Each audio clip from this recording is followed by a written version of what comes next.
my God I believe, no equal has he. Lord of the universe, compassionate to me. Muhammad the Prophet taught me the way to be honest and truthful throughout every day. The Holy Quran to life is my guide. Its teachings I follow, by it I abide. Islam my religion preaches good deeds, mercy and kindness to the right path it leads. I was totally deviant while going astray. No faith, no belief, lost all the way.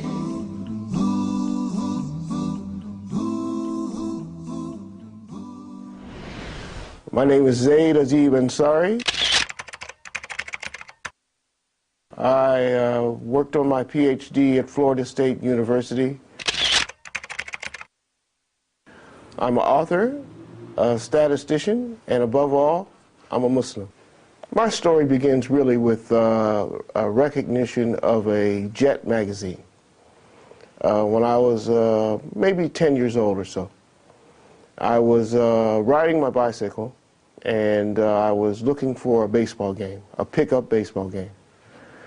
And I saw 3 or 4 young men on the baseball diamond. This was in the summer. And I thought it was baseball cards, the kind that used to come with the hard bubble gum with it. So as I approached on my bike, I was thinking, how can I swing a deal for a, Whitey Ford or Hank Aaron or Willie Mays? And I came to see that they were holding in their hands a Jet magazine. I thought it was a centerfold, again, of the Jet magazine. But no, they were looking at a picture of Emmett Till. Mississippi. It was 1955. Things had begun to change for people of color in America since slavery times. However, African Americans knew that they were not in a position to force change too quickly. It was in this river that the body of 14-year-old Emmett Till was found after he had been brutally murdered by white men for an exchange of words with a white lady at a store where he went to purchase candy. Emmett Till was black, and being from Chicago was not fully aware of the dangers facing him in the racially charged South. The prosecuting attorney's final statement to the jury was, "I'm sure every one of you Anglo-Saxons will have the courage to free these men." In spite of several eyewitnesses testifying to the abduction of Emmett Till, the jury came back with a not guilty verdict after just 1 hour of deliberation. His mother insisted that he have an open coffin, a glass coffin, so everybody could see this. And that picture still resonates in my mind of the brutality of that murder over a whistle, not a reported whistle. We don't even know if he whistled.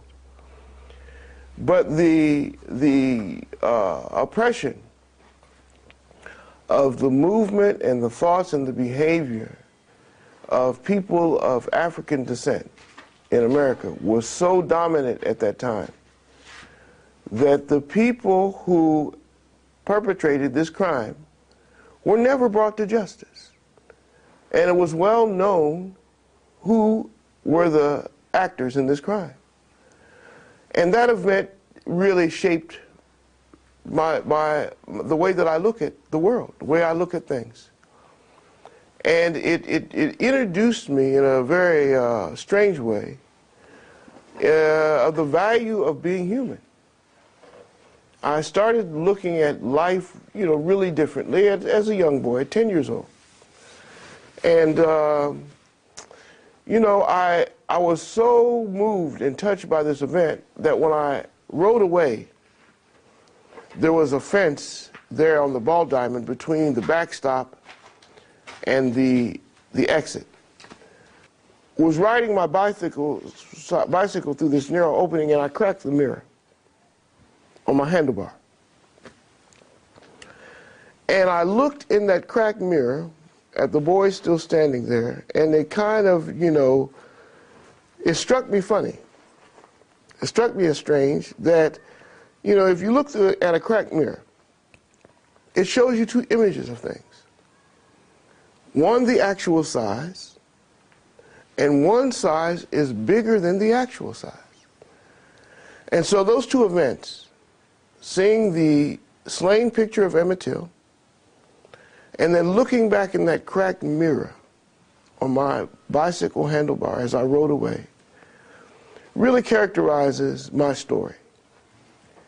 That the experience of moving through the different stages of my development and my mistakes, my trials, my tests, my accomplishments, I look at them as a part of that cracked mirror experience of looking at Emmett Till.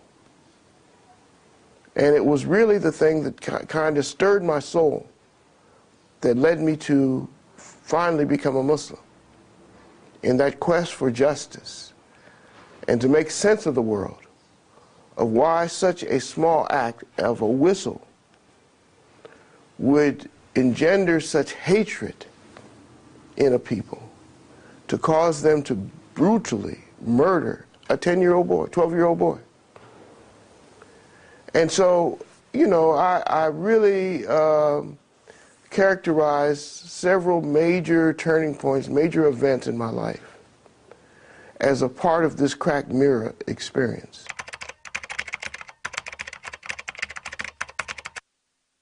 The Nation of Islam came on the campus, started holding meetings on Wednesday nights. Several hundred of us attended, listened to 3 or 4 weeks. After about a month, several of us joined the Nation of Islam.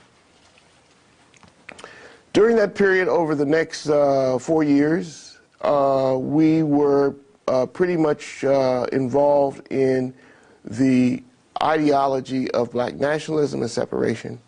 In the 1950s and 60s, African Americans were not allowed to drink from the same water fountains as white people, ride in the front of the bus,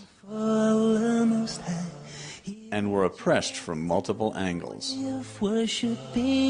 Many African American youths were looking for ways to force change and became enamored with the Nation of Islam and other groups who were fighting for civil rights. Under the hot-burning sun, he declared... Malcolm X was a member of the Nation of Islam and spoke with the voice of millions of disenfranchised youth. He later accepted true mainstream Islam. We were brought here against our will. We were not brought here to be made citizens. We were not brought here to enjoy the constitutional gifts that they speak so beautifully about today. Because we weren't brought here to be made citizens today, now that we've become awakened to some degree and we begin to ask for those things which they say are supposedly for Americans, they look upon us with hostility and unfriendliness. If you're interested in freedom, you need some judo, you need some karate, you need all the things that will help you fight for freedom. The theology of the Nation of Islam I personally, as I look back, you know, I was pretty much, you know, forced myself to accept some of the things in the theology that I thought were ridiculous for the sake of what I thought was important, which was, you know, the nationalism and the self-independence. Long story short, I grew tired of that. Shortly before Elijah Muhammad passed away, I broke away from the Nation of Islam and began to really look for the authentic Islam in books and a few people that I could make contact with because there was still this very militaristic regimentation in the nation, and one leaving the nation wasn't looked upon favorably. So there was some tension with myself and my very young family. I moved to another town not far from where I was living, and shortly thereafter, Elijah Muhammad died. And when Elijah Muhammad died, his son, Warithdin Muhammad, may Allah have mercy upon him, came in and changed the direction of the nation to gradual mainstream Islam. And so instead of fasting during December that Elijah Muhammad had, there was a fast during the Ramadan based upon the lunar sightings. And there was the introduction of the two Eid Salat for all the Muslims, and the chairs were removed from the masjid, and people learned how to pray, learned how to make wudu. I think the first group after Warithdin came into office went to Hajj in about 1977, 1978. And, you know, as I developed, the direction that I saw Warithdin's community moving in became inconsistent with some of the things that I thought were important. You know, I returned to college, I started to study and independently think about, you know, what was authentic Islam, what was the intersection between Islam and my personal development and the cracked mirror and the Emmett Till experience. And alhamdulillah, here I am today.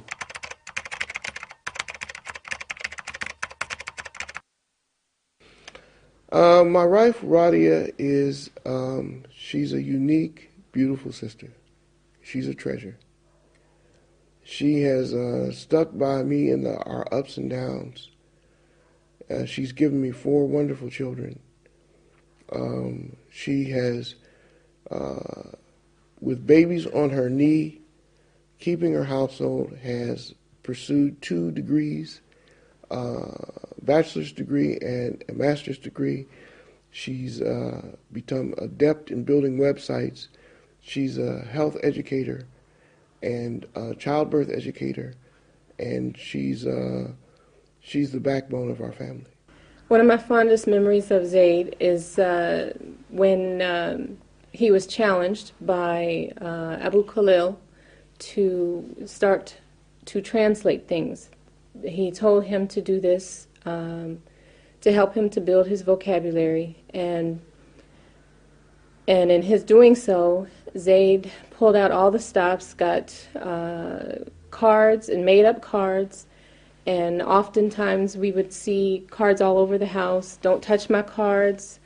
I would see the dictionary, and he's gone through, I know, at least 3, and then I had one, and he wound up using mine, and then how I would, whenever I had to ride with him, I would see him, if we had to stop at a light, he would pull out the vocabulary cards, and that was significant because Zaid, he's like a walking dictionary, and very intellectual. So, and I got that early on because of his khutbahs, because at the time he was an imam, and by, you know, building up one's vocabulary, you know that you're going to use these words, and, you know, oftentimes some of the words that I recall him using or reviewing with,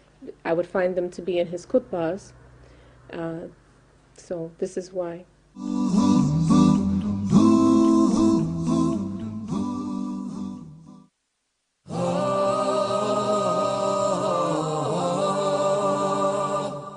We need to strive to know the ruling of the Sharia on a particular incident. Why scholars had to put a lot of effort trying to figure out how to give the ruling on such topics and issues. Islam tells you to look good, to smell good. The reason of the recession was the collaboration between insurance companies and the banks. Some scholars, though, stated that it is permissible for you to insure because you're compelled to do this by the government, by law, but you're not allowed to benefit from the insurance policy.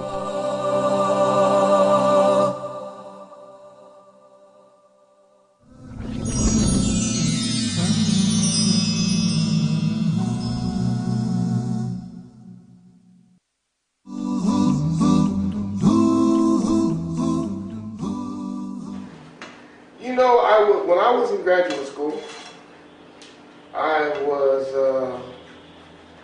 used to teach, and I had a job as well. And I had two of my older daughters.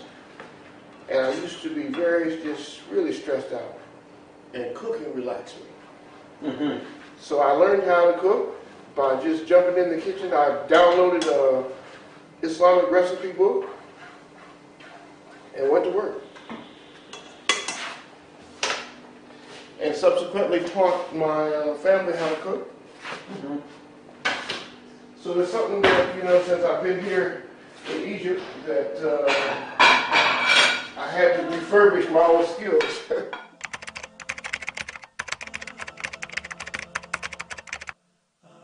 Starting in the 1400s, approximately 14 million black Africans were captured in their own homeland.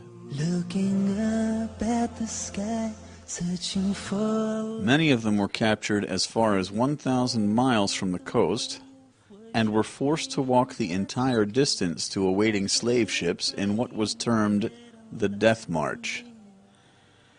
These slave ships packed men and women like cargo to be sold in their new homeland of America. Many did not survive the journey to America and were subsequently thrown overboard, sometimes while still alive, as they were not deemed worthy of the food they ate. In America, they were sold as slaves, and all children who were born to slaves became slaves themselves.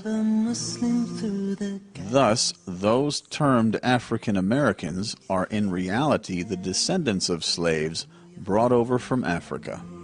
So living as a Muslim means that you must play a part.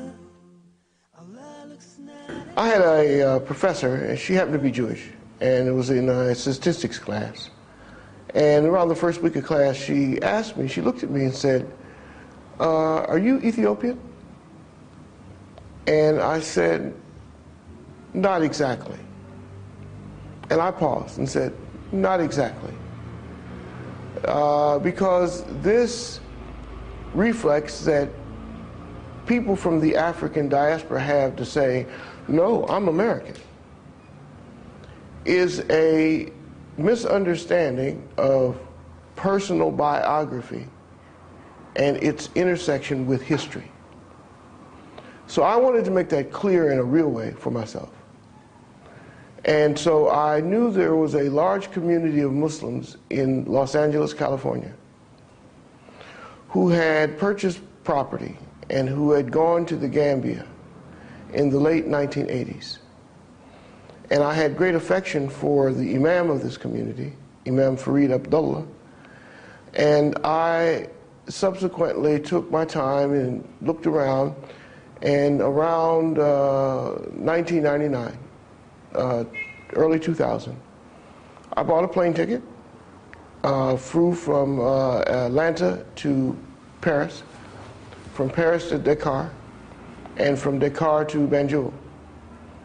And my intent in going was, not to be romantic about, I'm home, but to buy property and to reestablish myself after being separated from my home for over 400 years. And, people in America see German Americans do that, and they don't complain. They see Irish Americans do that, and they don't complain. They see Japanese Americans do that, and Korean Americans do that, and nobody ever raises an eyebrow. And a lot of Jewish Americans have dual citizenship. Nobody ever questions that twice. So it becomes a matter of novelty and great concern when someone from the African diaspora goes back to Africa and says, I'm home. Well, I wanted to break that pattern of novelty and surprise and reestablish myself back in an African country that's 97% Muslim, and reestablish myself among my people. The second thing I wanted to do is to establish evidence of this and not to rest on some kind of illusion of romance about being connected to Africa. So I went to the National Geographic's webpage, and they have a genome project where they are matching the DNA to its original origin for every human being on Earth that wants to do it. For males, the Y chromosome never changes. So I took a cotton swab of my saliva and I sent it to them. And within a few weeks, they sent me back a detailed report of exactly who I was in terms of my DNA and where my DNA was clustered. What ethnic group that DNA is clustered in. And I got three responses. They partitioned it in terms of its dominant types, in terms of the mathematical way that they process DNA. My earliest ancestors were from the highlands of either Ethiopia or Djibouti. So I had a very interesting story. I was leaving, I had been to Gambia several times, and I was leaving Gambia with some garments that I was going to sell when I got back to the masjid where I used to go in the States, because they were very nice garments, and the brothers had expressed that they liked them a lot. So, you know, to help pay for my trip, I had a tailor make about 40 of these garments up, and I was taking them back. But I needed a big empty suitcase. And I went, and this was in a little Fula village outside of the main capital. So I went in this little store run by a very old man and his adult son. And when I went in the store, I asked for the bag, and I went in with a Fula from Guinea-Conakry. And the old man took one look at me. When I walked in the store, the old man took one look at me and went, turned his head and walked away. So I asked the brother who was with me, what was that about? He said, okay, just be patient, I'll find out. So he went to the back of the store with the old man and his adult son, stayed for about 5 to 7 minutes, and he and the adult son came back laughing. And I said, so what's the problem with this older brother? What's the problem he has with me? He said, this old man believes that you are his brother's oldest son and went to England to study, and now you're too good to speak Fula. This is how much I look like these people. So we tried to convince him. هذا رجال أمريكي. He said, no, no, no. This is a Fula. I know him, I know this boy. I knew this boy when he grew up. This is my brother's son, I know this boy. And so there was nothing we could do to convince him that I was not his nephew. And that made a deep impact on me. And I use that as the pieces of evidence that when we say we're going to Africa to get back with our families and to put back together that which was broken, that's not romance, that's reality. I was totally deviant while going astray. No faith, no belief, lost all the way. Now I'm a Muslim, and God I pray for all his blessings, my voice I raise. In my God I believe, no equal has he, Lord of the universe, compassionate to me. Muhammad the Prophet taught me the way to be honest and truthful throughout every day. The Holy Quran, to life is my guide.